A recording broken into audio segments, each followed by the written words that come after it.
This is me, Ben Lister here again. Just a quick one.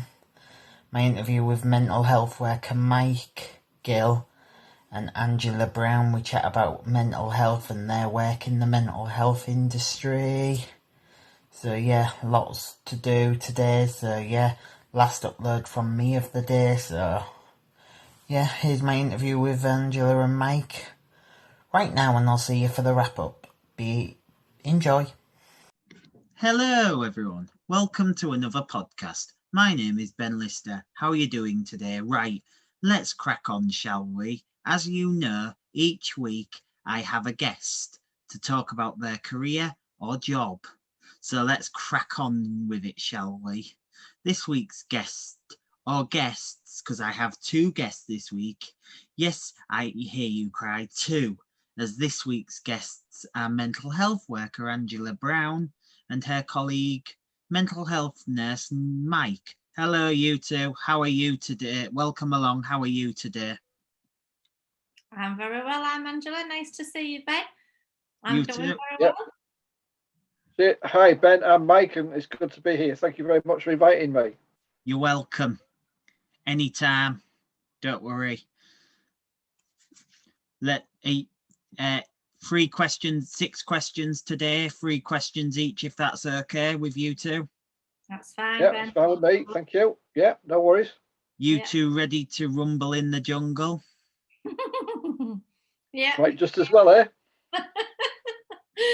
Didn't think we were doing that, Mike, did you? No, but there you go. Okay, Angela, it's your turn. Ladies first. You ready? Yep, I'm ready. Let's go for it. Let's go over the top. Question 1. Where did you start your career as a mental health worker?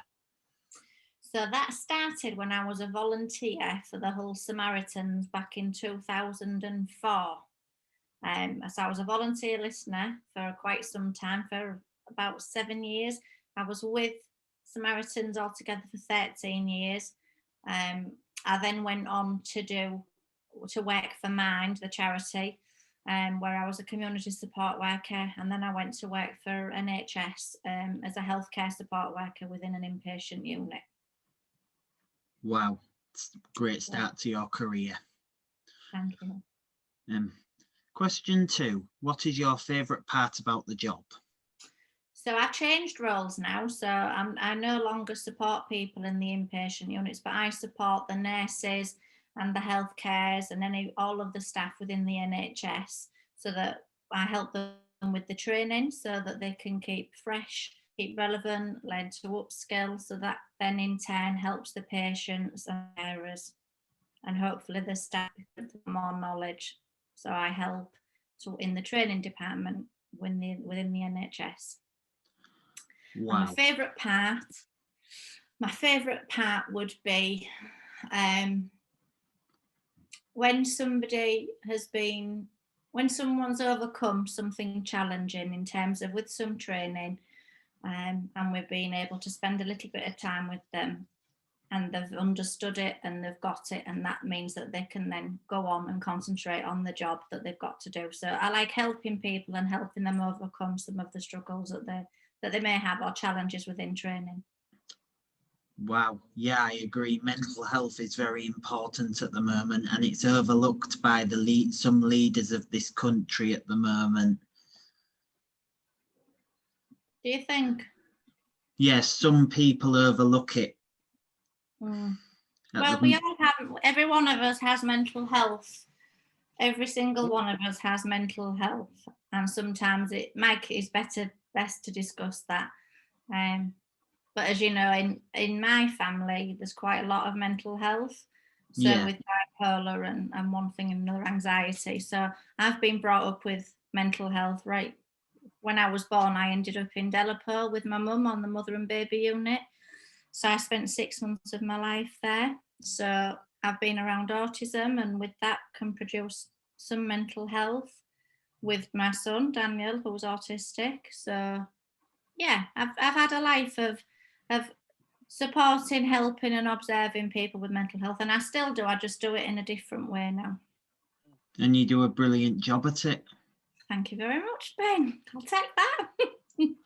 She does, because she trained me in some administration work to do with a program that we have to run to enroll learners onto courses and all things like that. And she was absolutely brilliant. So I can vouch for that. Thank you very much, Mike. Going red. Yeah. Question 3. What's your greatest achievement as a mental health worker?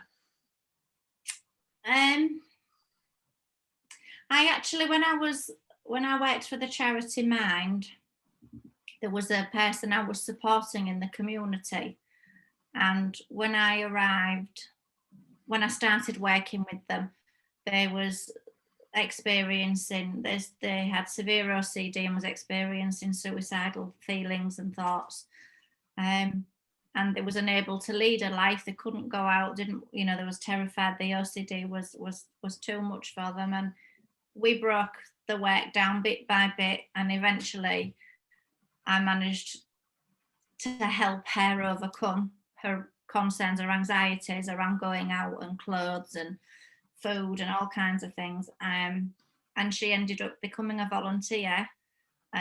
Well, hopefully she went on to try and volunteer with Mind, was able to go into any clothes shop and buy clothes, and sent my manager an email and said thank you, that she felt I saved her, and her mum felt as though I'd saved her life, because she suddenly had a life and she realised just what she'd been missing. So that was a real powerful moment for me, that her life was so restricted, but with just some time and some, just not pushing her too much, but just enough, and encouraging and discussing things, we was able to get her out and get her living her life. And suddenly now she's got the whole world open to her. It's at her hands, her fingertips. Wow, you're an inspiration to the next generation. Amazing. Thanks. That's a really good piece of work. It really is excellent. Yeah, it was quite challenging, I won't lie. Oh yeah, it would be, but yeah. It took a long time of weekly, twice a week I would meet with this person. Only youngish, younger than me. But yeah, it was really challenging, but we got there, and it was nice to see a big, she progressed beautifully. She really did. So that was that, from the mental health side of it, in terms of, working with Mind, that's what I would say was really uplifting to see and another person I worked with actually ended up, she regularly tried to take her own life, and with myself and a few other people, she's now working actually in paid employment and doing what she enjoyed doing. And again, that wasn't just me though. It was Mind had some input with that and other organisations, but together as a team, we all, yeah. Another one I was working with ended up getting a full-time job. He went self-employed and had his own business. So in the end, lots of positives, really. Yeah, good stuff. Excellent. Sorry, it's not this one, is it, Ben? Sorry. Brilliant. It's brilliant. I love to hear stories about positive things at the moment. Yeah. To be honest, I wasn't feeling very 100% during the first lockdown, if I'm honest, because my social life was cut and I couldn't really broadcast during the first lockdown, but I've learned how to broadcast over time during the other 2 lockdowns we have had over the last year. Yeah. That's good. Gives you a focus then, doesn't it? Yeah. It's doing what you love to do. And now I'm slowly getting back into a radio studio, which I'm happy about. So yeah, it's moved, hasn't it? Yeah. Yeah, it looks really nice, the studio. Well done, you. Yeah, it is. That's really good. I'm impressed with that, Ben. Yeah. Right, Angela, thank you for joining us here on the Chatterbox podcast. You're very welcome. Mike, it's your time to shine. You ready for your 3 questions, if that's okay? Okay, yeah. I think I'm ready, Ben. As I always say, let's go over the top. Question 4. What inspired you to become a mental health nurse? Well, that's an interesting story. It starts way back when I was 18, which is a long time ago now. But at 18 years old, I was an apprentice engineer. And I didn't really enjoy my job, but I decided I would stick it out and, get my qualification to become an engineer. But in between time at 18, I got a chance of going on a camp holiday with some young children, and these kids were what 11, 12, 13 years old. So we had to do loads of training in order to look after these kids for a whole week. So you can imagine, the chaos 18-year-olds looking after 13-year-olds. It could have been a disaster, but it wasn't. It was a brilliant week. And I can remember it even now today. It's like it was yesterday, because there was one particular youngster who took a real shine to me. And this particular youngster was a young girl who didn't like getting showered and didn't like doing this and didn't like doing that. And one of the other workers, because we had some like adults with us, and she said to me, "Will you speak to this young lady and get her to take a shower?" And I'm thinking, "Crikey, how on earth am I going to do that? If it had been a lad, I wouldn't have had any problem." Anyway, I talked to this young lass, and she did exactly what I'd asked her to do. She got a shower, and she thought I was bloody marvellous. And that inspired me to think, well, I'm not really enjoying engineering. What else could I do? Maybe I could work with people. So that's what inspired me to become a mental health nurse, because I just recognised that, there was something about being able to talk to that young girl, even though I was really, really scared about it, and ask her to get a shower and all those sort of things. And there was something about that inspired me to think, well, if I can do that, perhaps I could do something, with that and learn how to relate to people and work with people. And that's how I got into mental health nursing. And I have to say, I've enjoyed every minute of it, to be fair. Loved every minute of it. It's been a fantastic job, and I would recommend it to anybody. Wow. So that's me. That's how I started. That's a message for you guys. Question 5. How has Curvy affected your life and line of work? Well, that's been a really good point. And you've said something, Ben, which I echo.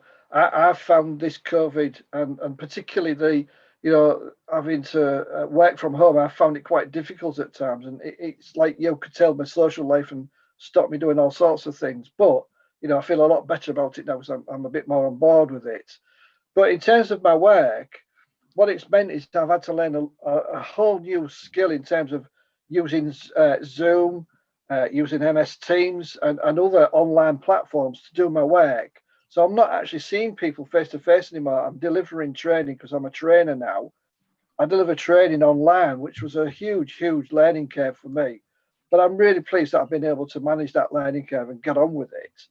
And, I've had some really good feedback from that. So that's how my work has been, because I don't work as a nurse any longer. I'm sort of semi-retired from nursing now. I can still call myself a nurse, but I'm not actually working as a nurse. I work as a trainer, and so that's how it's affected my training. I've had to learn new skills.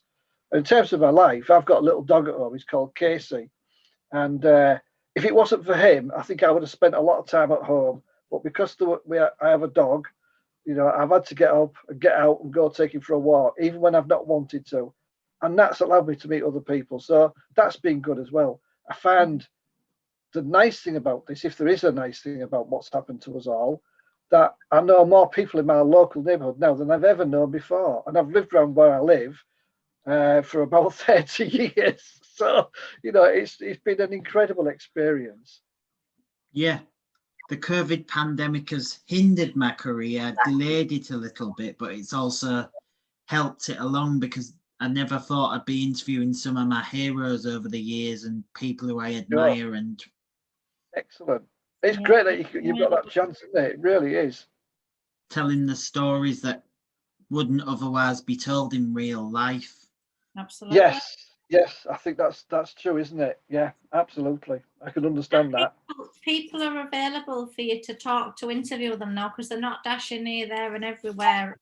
Well, that's it, isn't it? And had the time to devote and help maybe charities, or think about their own mental health, or how it affects themselves or their family or others. And maybe people have volunteered, haven't they, to help with food banks and things like that in the first lockdown. Yeah. So, which you probably wouldn't normally have done. No, yeah, one of my friends, Darren Sims, helps young children who I know. Mm-hmm. Yeah, helps them with their problems and stuff, and looks after them and supports them through the roughest of times. So that's really nice. Where does he do this? Where does he offer the support? I think he does it. He raises money for people who are terminally ill and stuff. Fabulous. How inspiring is that? Are you I'm going to do a hope- sponsored walk, Ben? Yeah, when this COVID's blown over, I'm doing a sponsored walk to different radio stations.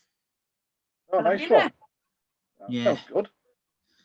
Or I So might let us just know try- you Yeah. let me know your website when you could do it, Ben, and I'll sponsor you. Cheers. Thank you. Me You're too. welcome. We'll get Daniel to sponsor you the most. Yeah, absolutely. Cool. Question 6, last question on the list. What advice would Yep. you give to young, aspiring mental health nurses starting out? That's a difficult question, Ben. I think what I would say is always considering nursing as a career, whether you go into mental health or general nursing or even LD nursing, which is a branch of nursing for called learning disabilities. And I just think any career like that is really, really worthwhile. And the things that you learn, the experiences that you have, the people that you meet, it's just so uplifting. Yes, there are times when things aren't maybe very good, particularly when people are experiencing pain or experiencing issues with their mental health that causes them to behave in a different way to how they would normally behave. But you can see through that and see people through from being in a really, really not very nice place to being back into a good place. So I would say, if you're thinking about doing something like that, give it a try. Get yourself on the bank and be a healthcare assistant or work for a charity that deals with mental health and get some experience. And you won't look back. I've thoroughly enjoyed my career and I'd recommend it to anybody. So I hope that answers your question. I don't know if it does, but that's my answer anyway. I think that's a really good tip, getting on the bank or as a healthcare. I think that's really good because mental health has changed over the years, hasn't it, Mike? There's more and more drug addiction, drug enhanced psychosis. That's changed. So I do think it's a good idea, as Mike said, to go on the bank. So it's like, it's not a permanent position. It's a one, like you can book in certain shifts, Ben, and you can go and see various places around around NHS, and it's really good. It gives you a good insight into different units, doesn't it? Different areas. It gives you lots and lots of experience. That's right. Yeah, absolutely. Yeah. I was on the bank. In fact, I'm still on the bank now. I'm doing some bank work myself later this week and into next week. But that's doing some training. But I'm doing that on the bank. So it's good. It's good experience. Mental health first aid. Oh yeah, so no mental health. Yeah, that's really good, Ben. You might want to look into that. Yeah, I'll try and sort that out for a few. Yeah, I'll have a look into that.